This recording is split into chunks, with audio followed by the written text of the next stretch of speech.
Hey guys, Marcus Melnick here with Firearm Mentor. Hope you're enjoying my YouTube channel. Don't forget to like, share, and subscribe.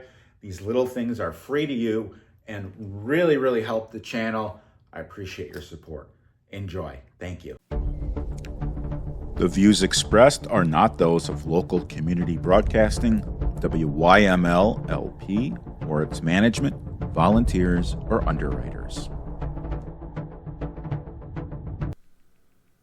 Greetings and welcome back to the Personal Safety Show. This is Marcus Melnick with Stress 2 Logic and Firearm Mentor, your host. And we are continuing the conversation with Bonnie Lane from No Shame on You about getting people the help that they need when they have a mental illness. We were talking about discharge planning, so we're going to jump right back in. When we talk about discharge planning, and I know I'm jumping around a little bit, but sometimes my thoughts are random. I apologize. Do you do any work with patients who have dementia or Alzheimer's or memory care issues? That's another lane altogether. Okay. Cognitive issues are a neurological disorder. Dementia, Alzheimer's, they are not treated in traditional mental health settings. They're treated by a neurologist and a memory care unit at a nursing home. I work specifically with serious mental illness and addiction. Okay, very good. And I'm glad you said that's a different lane because I didn't know. I'm sure the listeners didn't know either. But let's dive. Go ahead. I am your call when you're dealing with a serious mental illness and or addiction. Okay, cool, awesome. And we're going to share your contact information near the end of the interview. Let's dive in on No Shame on You. Can you explain what it is and how it helps people? What type of programs are available? Sure. No Shame on You is an organization that was born 10 years ago in the Jewish community to alleviate stigma of mental illness. There are many communities in the world where stigma is so strong that people refuse to get help, and it breeds ignorance. So No Shame on You provides educational and support to individuals that are struggling with mental illness. And we run a couple of hundred programs a year, including programs in the local high schools and now in the summer at camps, making people aware of what to look for if you think a mental health crisis is coming. And we work with young people so that they understand that it's good to take care of your mental health and that it's nothing to be ashamed of. So it was born to alleviate stigma, and that's really what it does. Our logo is End Stigma, Save Lives. Too many people refuse to get help and end up dying by suicide. And we are trying to avoid and bring that number down to zero, because these are all situations where somebody can avoid it. So we have a board of people that do outreach around the community and virtually around the country. We have experts that come and do lunch and learns. We talk about every aspect of mental health and even things as lateral as yoga for mental health. We offered that for a couple of years. And we offer the support groups, and we do a lot of educational programs. And we now have a teen board, which is amazing. And so these are teens from all over the Chicagoland and suburban area that get together and they work on projects to help other teens. A lot of times people, and I'm not just saying with mental illness, I'm saying people don't want to seek help. They don't want to ask for help. And it goes from somebody who has, potentially a psychiatric issue to somebody else who might have chest pain. Oh, I'm fine, it's indigestion, and then they have a heart attack. So there's a similar reluctance, and maybe it is the stigma. How do you deal with a family member who may have, or you think has, a mental illness, but they are not cooperative, they don't want to seek the help, they are functional, they have a job, they can interact in society, but they have some very negative behaviors? How do you get someone to accept help, I guess is the right question. I guess it depends on what we're looking at, like what type of presentations we're seeing. If somebody is obviously seriously mentally ill and they don't believe it, there is a condition called anosognosia, and that's where you don't even know that you have a mental illness, even though you can be full-blown bipolar or schizophrenic. If that's what you're dealing with, it's far different than if you're dealing with somebody who is working a full-time job, but they're obviously very depressed. Right, or cyclothemic. Right. So let me explain that. So there's bipolar disorder, and then there's cyclothemia, which is, I'm going to say, bipolar light, and that's a total lay term. It's not where people can function. What you're talking about is clinically called dysthymia. Okay. Dysthymia. Dysthymia is mild chronic depression. You have the blues. There are people we know who just always seem to have the blues. Now, there are ways to counteract dysthymia with exercise and music, things that bring out natural endorphins, distracting yourself with comedies, like sitcoms on TV, going out for lunch with friends.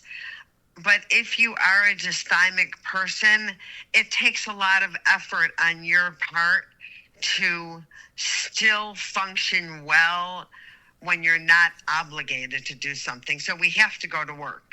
Right. But we don't have to go to the movies, right? We don't have to hang out with friends. And dysthymic people would most likely do what they need to do, but not what they want to do or should do to make themselves feel stronger and more engaged. Through therapy, they can learn how to counter their dysthymia and live a better life. I'm going to oversimplify. It sounds like, and I'm being a little bit facetious here, but not really. It sounds like two of the cures to mental illness, or two of the potential cures, are love and fun. Would you agree or disagree with that? Depends on the mental disorder. I would say love and fun are wonderful for everyone with or without a mental illness. Agreed. That being said, I think that communicating effectively with love to somebody that is struggling with a mental illness is a good way to get them to receive help. Very good. Very good. So how can someone get involved? Like, do you accept donations? How are you funded? What are some programs that people can participate in? So I am private pay. Insurance does not cover, and for want of a better term, I am a concierge case manager. I provide full wraparound services. I like to say I bubble wrap my clients. I provide full wraparound services for families that engage me. I work on a package. Usually a family will engage me for 6 months so that we can accomplish everything we need to do, but they can also engage me while they're thinking about whether or not they're ready to hire me. They can engage me hourly. Insurance does not pay for that, so I am funded through my clients. I also don't do any traditional marketing. I am thankfully invited on a lot of podcasts, and I write a monthly article for the Daily Herald in Illinois. You can find me just by Googling my name or Daily Herald.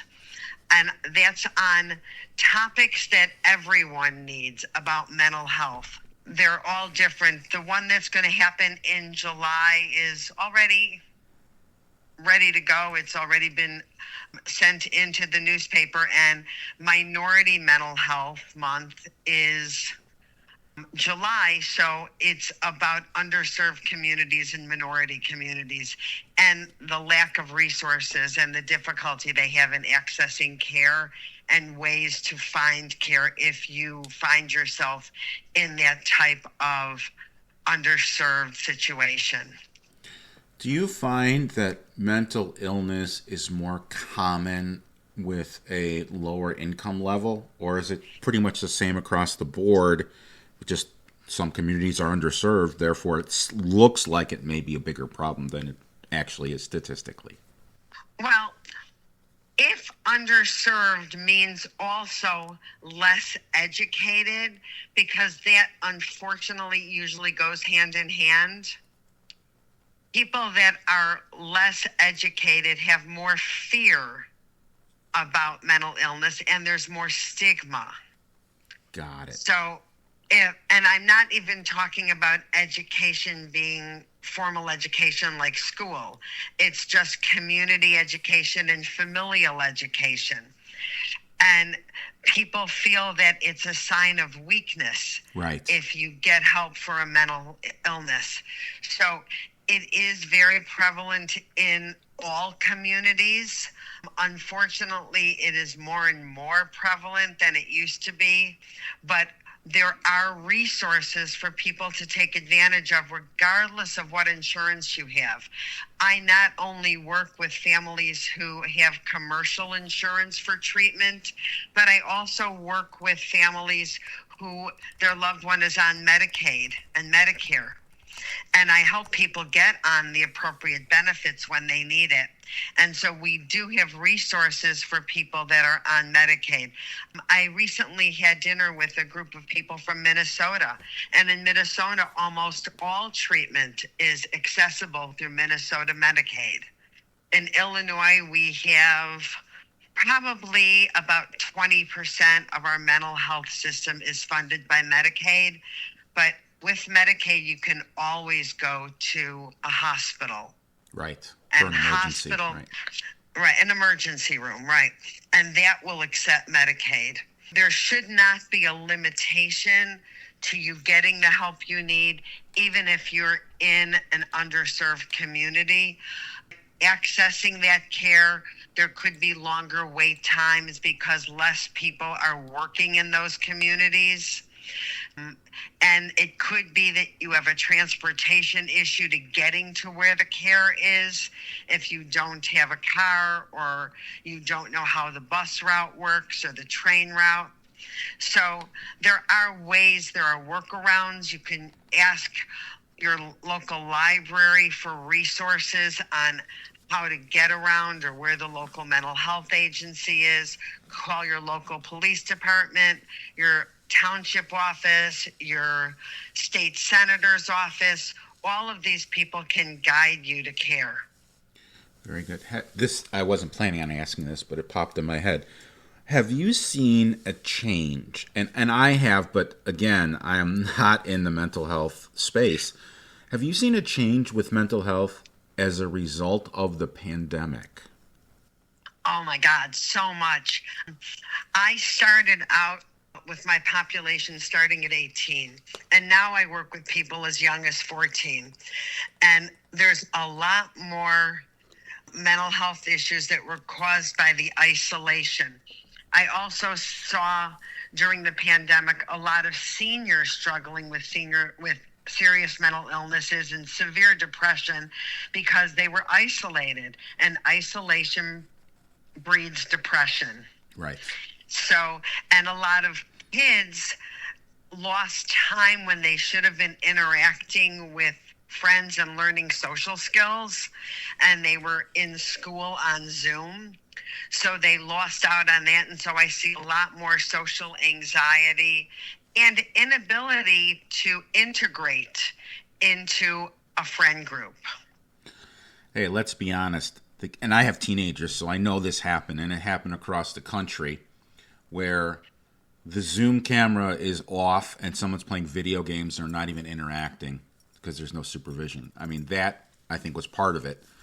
In addition to what you just said, not in place Well, of. also, parents, a lot of them, parents still had to work. Right. So they were working from home, but they were not able to monitor their kids 24/7. And they shouldn't have had to be able to, but it was the right decision for the time. Oh, I totally We had agree. to keep everybody safe. So it was unfortunate. My own mom was in an assisted living during the pandemic, so I couldn't visit her for a year. Aye. And she was in her upper 90s. And it was very, very difficult and very confusing for her. Right. Because she didn't know why she couldn't see her family. And so we would try to do phone calls, but her hearing was so poor and they couldn't get somebody in to adjust hearing aids. So phone calls were also very, very difficult. So I set up monthly Zoom calls with my whole family so my mother could see us. Nice. And I thought that was the best I could do. But as soon as I was able to get in, we would meet outside with the mask on, just so that my mother would have human contact. So I know. And I worked with a lot of seniors who were suffering from severe depression during the pandemic because they couldn't see friends or family, and they were isolated, and they were older, and they became very depressed. I ran some support groups of senior people that lived in senior housing. And I did that at a number of senior facilities, like the self-help home in the city. So I did a lot of these things, and I did all of those pro bono. I did these things just because the community needed an extra level of love and support, and I could do it, so I did. I go back to my hero statement. Not all heroes wear capes or badges, so I greatly appreciate everything you did. What final thoughts can you offer about what you do professionally, helping people with mental illness? And maybe I didn't ask you a question that I should have asked you. The floor is yours.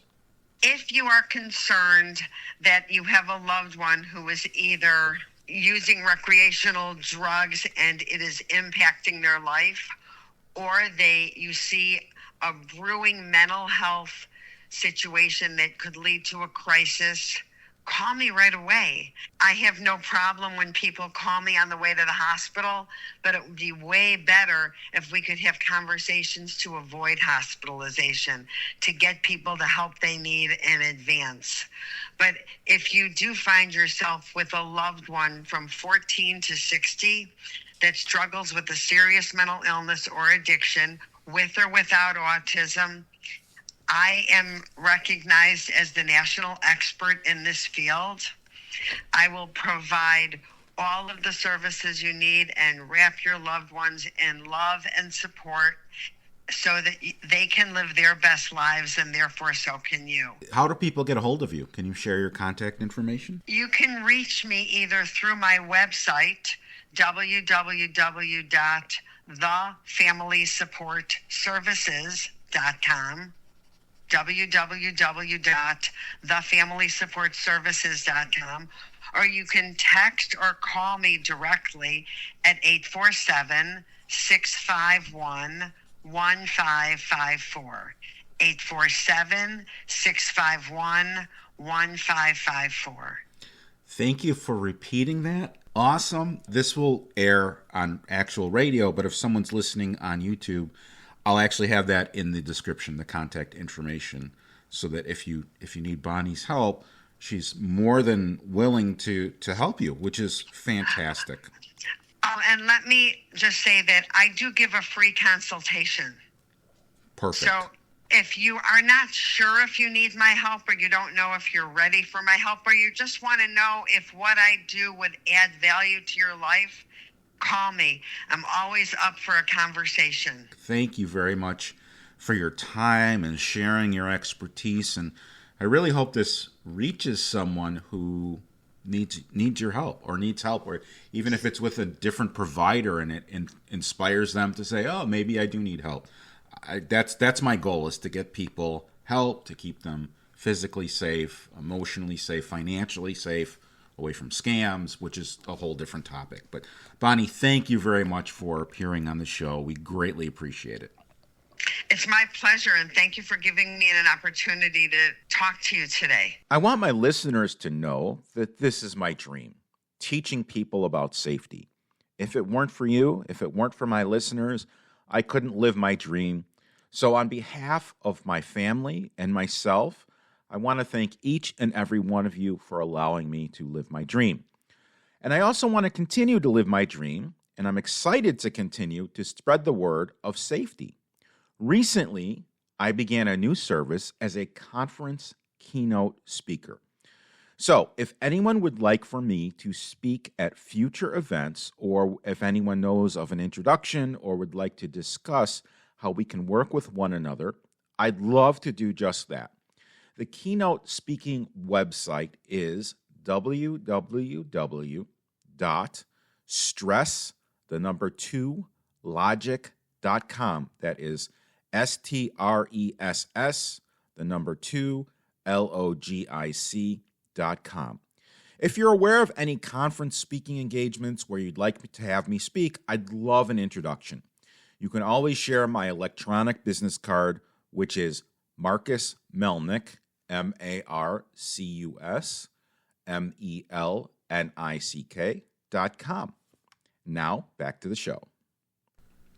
And there you have it, people. That was Bonnie Lane from No Shame on You, who is a clinical mental health worker. And it's very, very important. This kind of flows into the whole firearm safety thing, that if you are living with somebody who has a mental illness or even an impulse issue, you need to lock up your firearms. Okay, so I don't have kids at home. I don't need to lock mine up. Yeah, do you ever have company over? No. You own a toilet? Well, yeah.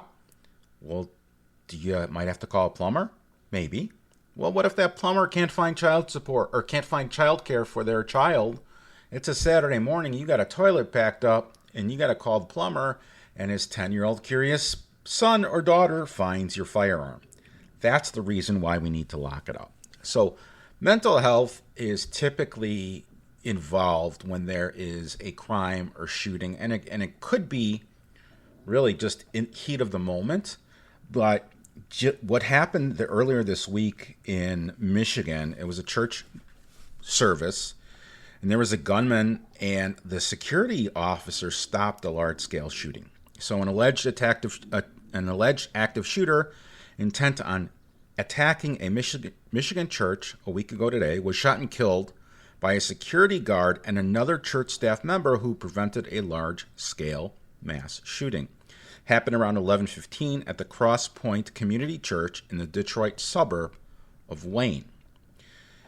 The police chief is grateful for the action, and the gunman was identified as Brian Anthony Browning, interesting last name, was 31, from Romulus, Michigan. His motivations were unknown, though he appeared to be suffering from a mental health crisis. He had no criminal history, and his mother was a member of the church, and they attended 2 or 3 services over the course of the last year. Police said the suspect exited his Nissan truck wearing a tactical vest, armed with a long gun and a handgun, when he approached the church building and began firing his weapon. Several staff members from the church approached the gunman, police said, adding that a parishioner struck the gunman with his vehicle as the gunman shot the vehicle repeatedly. At least 2 staff members shot the gunman, causing fatal wounds. One staff member, who was a member of the security team, was shot once in the leg by the suspect, and he underwent a successful surgery and is expected to recover. The staff members did not want to be identified from the church. At this point, the Wayne Police Department is still investigating the incident with the assistance of their other law enforcement partners, and a bomb-sniffing dog was brought to the scene by the Michigan State Police, and so was a bomb squad, but there's no immediate confirmation that there were explosives involved in the incident. The church shooting came during a heightened threat environment across the United States following the U.S. attack overnight in Iran that destroyed or at least severely degraded 3 of Iran's nuclear facilities, according to White House officials. Police said there's no evidence to believe that this act of violence has any connection with the Middle East. Acknowledging the heightened threat environment, Homeland Security Secretary Kristi Noem said in a statement, "It is our duty to keep the nation safe and informed, especially during times of conflict." The attack in Wayne came in the wake of a police bulletin the Department of Homeland Security issued after the U.S. strikes in Iran, warning that low-level cyber attacks against U.S. targets are likely.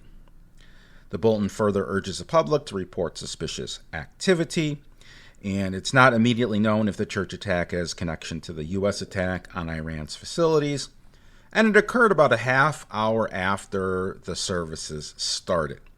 Officers arriving at the scene quickly evacuated the church after learning that a security guard stopped the attack by shooting and killing the suspect.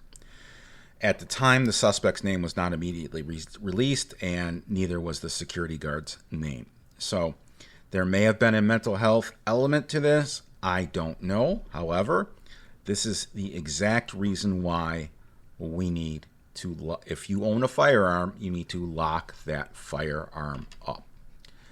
So I appreciate everyone taking the time to tune in and listen to the Personal Safety Show. And anytime there's a holiday in the month, schedules get kind of wonky. So our next concealed carry class is going to be near the end of July, on July 26th and 27th in the northwest suburbs. If you would like to sign up, whether for an initial certification or a recertification, you can go to firearmmentor.com/classes. And hopefully you like what I'm sending downrange. Next week, we'll have another episode for everyone. Thank you for listening, and stay safe. We have monthly concealed carry license, CCL classes, in the northwest suburbs of Chicago. Dates can be seen at firearmmentor.com/classes. If you have a question, we can be reached at www.firearmmentorcard.com. That is our electronic business card, has all of our contact information and links in it. It's the easiest way to get a hold of us. Until next time, stay safe out there, and I'll see you at the shooting range. This is Marcus Melnick from Firearm Mentor signing off. The views expressed are not those of local community broadcasting, WYML LP, or its management, volunteers, or underwriters.